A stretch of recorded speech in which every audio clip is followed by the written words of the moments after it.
Physical decline challenged us during the Maundy Thursday service last week.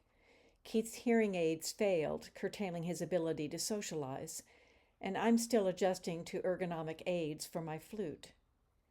In the Bible, decline often signifies spiritual deterioration, a turning away from God's commandments, or physical wasting away.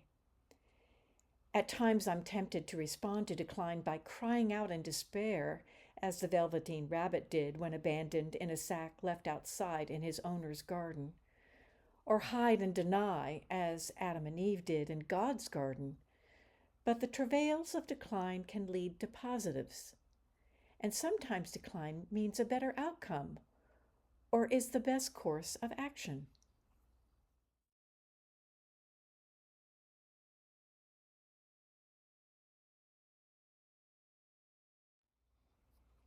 When doctors report that cancer is in decline, decreasing, smaller, less, fewer, we thank God. But here, Paul is referring to the good news despite physical decline.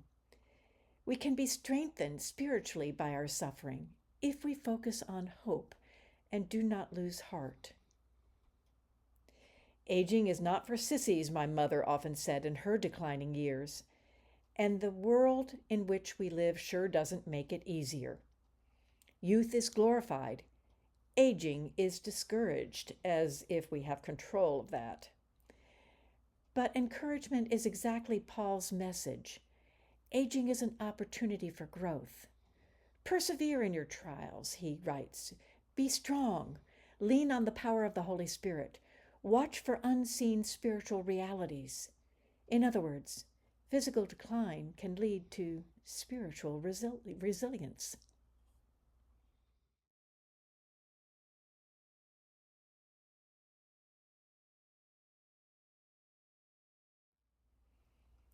When our dog Cato was alive, he often led Mac into trouble, running too long and too far from home, barking at everything and everybody, protecting food, even though we constantly trained them otherwise. But now that Mac is our only dog, he's finding his true personality as a black lab. Instead of destroying every dog toy in the house as Cato did, Mac carries his stuffed animal around like a treasure. He's a good dog, but a follower and swayed by others.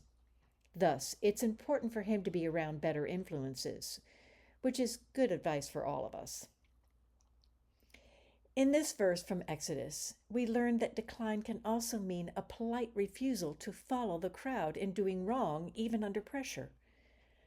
Upholding truth over falsehood and popularity, refusing complicity, all very positive attributes.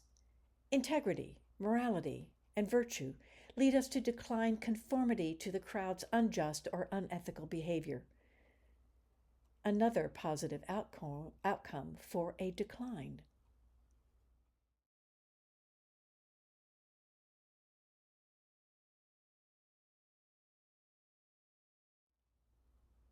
In today's world, it's common for people to say, I'm not religious, but I'm very spiritual. Spiritual in this context often means a love of nature. I get that. Nature, which is God's creation, is an avenue to the divine. But nature worship can lead to paganism and idolatry. I posit that decline of this kind of worship is positive if it means turning away from evil, that is, anything that is not of God, for God is love. A decrease, polite refusal, and a gradual loss in the strengths of one's idolatry brings the three meanings of decline together. Psalm 119, 157 speaks to standing firm in the face of persecution, turning toward God and away from foes, especially during physical affliction. When we decline physically with age, do we decline in our faith too? Or do we decline the crowd's path away from Him and accept God's steadfast invitation to draw closer?